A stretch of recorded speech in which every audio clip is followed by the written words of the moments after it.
Hi, welcome back to Betton's Academy. I'm glad to have you with me today. In this session, I won't be showing you zero, but I'll show you something even more important, how to identify when your accounts are due for filing. So if we're starting on Google, what we'll do is I type in find and update, and then I click search. And then what that does is the Gov Gateway opens up as the first link, and this is the find and update company information gov.uk. So click onto this one, and then what you want to do is enter the company name, the number, or officer name. So I'm going to just type in, for example, National Trust, click search, and then my example is going to be this first account. So you can click on the name of it, and this will open up this company on the Gov Gateway. And then that will open up with the company.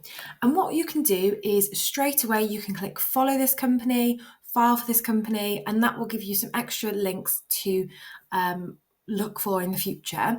And it can then, for example, with the follow this company, you can then get prompts from the Gov Gateway to tell you when you need to take action.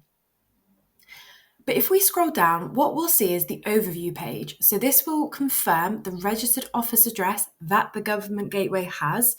If this is wrong, you need to update them.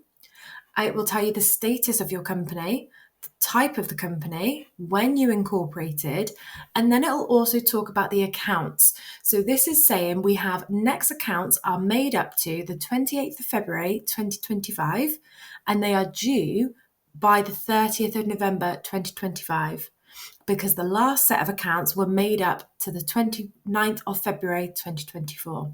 So I don't have to worry about this until the 30th of June. No, that's wrong. What we can do is, because the 28th of February 2025 has now passed, we can start creating these accounts now. You may as well get your accounts filed as early as you can, because you will risk having a fine to pay. You have until the 30th of November to file your accounts. That does not mean wait until the 30th to do the documentation. And then you also have the confirmation statement on this page. We'll go into that in later detail in another video. And that's all. Thanks for watching. I hope this video was helpful. Do like and subscribe for more content. See you at the next one.